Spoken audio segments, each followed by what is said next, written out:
High বন্ধুরা, তোমরা সব কেমন আছো? নিশ্চয়ই খুব ভালো আছো, আর আমরাও খুব ভালো আছি। শুভ নববর্ষ তোমাদেরকে সকলকে জানাই শুভ নববর্ষ আর অনেক ভালোবাসা। তো আজকে যেহেতু 1 তারিখ, আর আমরা এখনো পর্যন্ত আমদনি খাইনি, তো আজকে আমরা এই গাছ থেকে আম পাড়বো, গোটার সমেত আম পাড়বো। তো সেই আমটা আমরা আজকে জলে দিয়ে আসবো, মানে বাড়িয়ে দিয়ে আসবো। তো ওটা সেটা বাবা দিয়ে আসে, প্রতি বছরই দিয়ে আসে, তো এবছরও দিয়ে আসবো। তো তার জন্য আমরা সবাই গাছতলাতে এসেছি, তো গাছ থেকেই আম পাড়বো আর সেই আম নিয়ে গিয়ে জলে দিয়ে আসবো। তো চলো তোমরাও আমাদের সঙ্গে এসো। তো এখান থেকে সেতার বাবা দুটো আম পেয়ে নেবে, তো বেশি পারবো না, দুটোই পারবো গাছ থেকে। তো তার জন্য এখানে ও দুটো আম পেরে নিচ্ছে।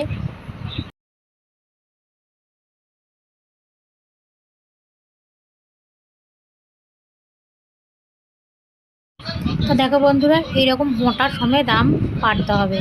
তো যেহেতু বাড়িয়ে দিয়ে আসবে, তো তাই মোটা সমেত আম পাড়তে হবে। তো তার জন্য একটু ডালগুলো ধরে টেনে তো পাড়তে হচ্ছে।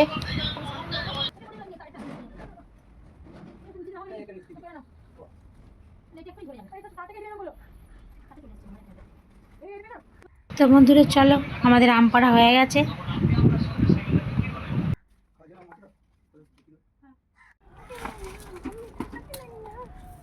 চলো, খুবই রোদ, তার জন্য ছাতা নিয়েছি। আর এসো, ওই পুকুরে যাব।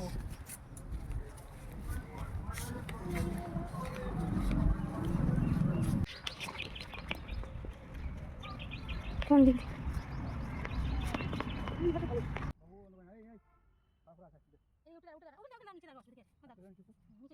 তো বন্ধুরা, আমরা এখন চলে এসেছি পুকুরের ঘাটে। আর পুকুরের ঘাট থেকে তোমাদেরকে একটু সব দেখিয়ে দিচ্ছি। তো এইখানেই মানে কলেজ স্কুল সবই আছে, আর সেই পুকুরে, এটা কলেজেরই পুকুর। তো এখানেই আমরা আসি প্রতি বছর আম বাড়াতে। তো এখানেই এসেছি। তো এখন আমরা দাঁড়িয়ে আছি, দেখো ছাতা নিয়ে, আর সাথে বাবা এখন জলে নেমেছে। তো ও আম বাড়িয়ে দেবে। তো বন্ধুরা, সেতার বাবা আম বাড়িয়ে দেয়। তো আমার শ্বশুরমশাই উনিও ছিলেন, তো উনিও এইভাবে আম বাড়িয়ে দিত পয়লা বৈশাখে দিন। তো আমরা সেটাই মানে দেখেছিলাম। তো উনি এখন নেই, তো সেতার বাবা এখন আম বাড়িয়ে দেয়, তারপরে আমরা আম খাই। তো ও সেটাই করছে। তো আম বাড়ানোর কারণ হচ্ছে, তো পূর্বপুরুষের উদ্দেশ্যে আমটা বাড়ানো হয়। তো নতুন ফল, নতুন বছর, তো তার জন্যই আমটা প্রতি বছরই বাড়ানো হয়। আর সেই জন্যই আমটা বাড়িয়ে তারপরে আমরা আম খাই। তো আমি আর শ্বেতা পাড়ে দাঁড়িয়ে রয়েছি ছাতা নিয়ে। তো আর এখানে কি করছে, ওর বাবা কিন্তু জলের মধ্যে রয়েছে। আর ও দেখো, এই দেখো সৌগত, দেখো ছোট ছোট সেই চেঁচো মাছগুলো রয়েছে, তো সেগুলো ভাবছে ধরবো, তো জল দিয়ে নিচ্ছে আর ছুঁড়ে ফেলছে। আমাদের আম বাড়ানো হয়ে গেছে। তো এখন আমরা ঘরে যাচ্ছি। ঘরে গিয়ে এরপর আমি মানে টক ডাল করবো আম দিয়ে। তো চলো।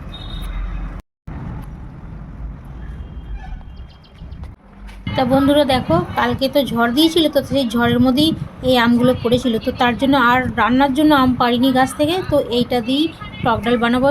তো আমার ডাল মানে সেদ্ধ হয়ে গেছে, আম ডাল। আর তো আমি এখন ফোড়ন দিয়ে দিচ্ছি তো পুরো রেডি হয়ে গেছে ডাল।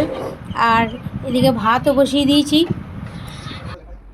তো দেখো বন্ধুরা, আমার কিন্তু রান্না পুরো কমপ্লিট হয়ে গেছে। তো আমি কী কী রান্না করেছিলাম, তো সেটাই তোমাদেরকে একটু দেখাই। তো ডাল করেছি, টক ডাল, আর এখানে চিংড়ি মাছ আর ভেন্ডি দিয়ে ঝাল করেছি। তো আজকে ভেন্ডি ছিল খানিকগুলো, তো ওটা দিয়ে চিংড়ি মাছ দিয়ে ঝাল করেছি। আর এই যে কলমির শাক ভাজা করেছি। আর এখানে বিট গাজর, ওটাকেও একটু ভাজা করেছি।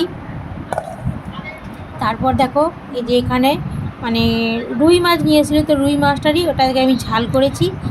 চলো, এখন সবাইকে আমি খেতে দিয়ে দিই।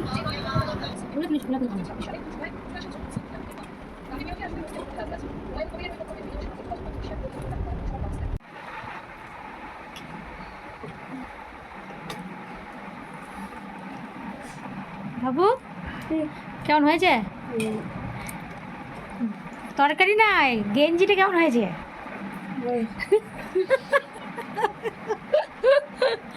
ভালো হয়েছে? তা পছন্দ হয়েছে? দেখি মুখটা। আর সেতার ভালো কি জামা আর তরকারি ভাতের কথা জিজ্ঞেস করলাম। ভালো। ভালো হয়েছে?